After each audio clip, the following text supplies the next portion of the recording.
গণতন্ত্র হলো আমাদের সংবিধানের মৌলিক কাঠামো, আর কেয়ারটেকার গভর্নমেন্ট বলছেন সংবিধানের মৌলিক কাঠামোতে রূপান্তরিত হয়েছে। কেন?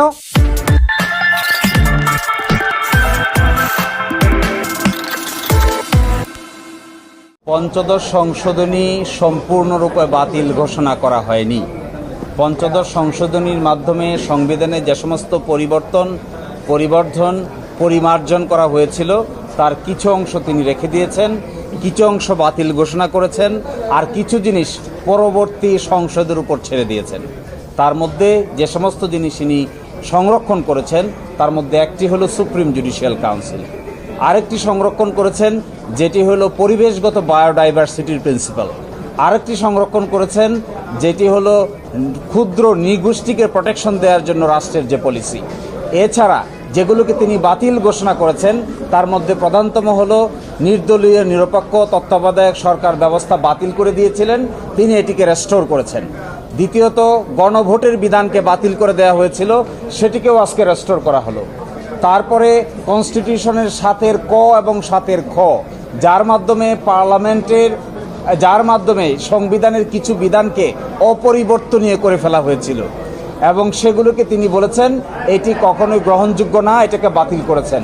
7BA অংশ হিসেবে তিনি একটি বাতিল করেছেন, সেটি হলো তিনি বলছেন যে কনস্টিটিউশনে একটি বিধান যোগ করা হয়েছিল যেটা সাংবিধানিক রাষ্ট্রদ্রোহিতা নামে, সেই অংশগুলোকেও বাদ করে দিয়েছেন। আর একই সাথে তিনি বলেছেন যে সংবিধানের 44-এর 2 অনুচ্ছেদে হাইকোর্টের সমান্তরালভাবে নিম্ন আদালতে কিন্তু জুরিসডিকশন দিয়ে দেওয়া হয়েছিল।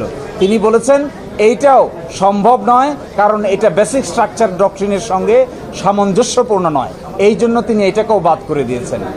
এর বাইরে যে সমস্ত বিধান সংবিধানে অ্যাড করা হয়েছিল পঞ্চদশ সংশোধনীর মাধ্যমে, এগুলোকে আদালত বলেছেন পরবর্তীতে নির্বাচিত পার্লামেন্ট এসে যে অংশগুলোকে ভালো মনে করবে সেগুলোকে রাখবে, যে অংশগুলোকে ভালো মনে করবে না পার্লামেন্টের উপর ছেড়ে দিয়েছেন।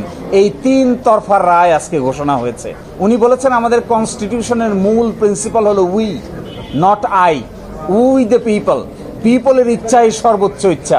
আর্টিকেল 7 বলা আছে যে জনগণই হলো উইল অফ দি এক্সপ্রেশন, যে জনগণের এক্সপ্রেশন যেটা হবে এটাই সর্বোচ্চ আইন, এবং তিনি বলছেন এই জন্য পার্লামেন্ট প্রয়োজন হয়।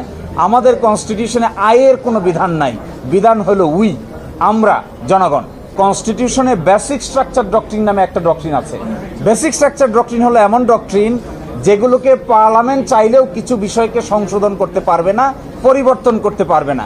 তিনি বলেছেন পঞ্চদশ সংশোধনীর মাধ্যমে এমন কিছু পরিবর্তন আনা হয়েছে যেখানে সংবিধানের যে ফেব্রিক, এই ফেব্রিককে নষ্ট করে দেওয়া হয়েছে। যেমন বলা হয়েছে এখানে যে 7 কতে 7 খতে যে এগুলো কোথাও চ্যালেঞ্জ করা যাবে না। তিনি বলছেন যে যদি সুপ্রিমেসি অফ দ্য কনস্টিটিউশন, দেশের সার্বভৌমত্ব বিনষ্ট হয় তাহলে অবশ্যই এগুলোকে আদালতে প্রশ্ন উত্থাপন করা যাবে, এবং supreme court is the guardian of the constitution. Supreme কোর্টের দায়িত্ব হলো সংবিধান ব্যাখ্যা দেওয়া। পার্লামেন্টও যদি বলে যে সুপ্রিম কোর্ট ব্যাখ্যা দিতে পারবে না তাহলে এটাও গ্রহণযোগ্য হবে না। এক্ষেত্রে তিনি বলছেন বেসিক স্ট্রাকচার ডক্ট্রিনকে ভায়োলেট করা হয়েছে, উইল অফ দ্য পিপলকে নেগেট করা হয়েছে। সবচাইতে ইম্পর্টেন্ট কথা বলছেন গণতন্ত্র হলো আমাদের সংবিধানের মৌলিক কাঠামো, আর কেয়ারটেকার গভর্নমেন্ট বলছেন সংবিধানের মৌলিক কাঠামোতে রূপান্তরিত হয়েছে। কেন? কারণ কেয়ারটেকার গভর্নমেন্ট ছাড়া ফ্রি, ফেয়ার, ইম্পার্শিয়াল ইলেকশন করা যায় না, আর যেহেতু ফ্রি, ফেয়ার, ইম্পার্শিয়াল ইলেকশন করা যায় না, ডেমোক্রেসি এনশিওর করা যায় না। এই জন্য তিনি বলছেন caretaker government system is a basic structure of the constitution.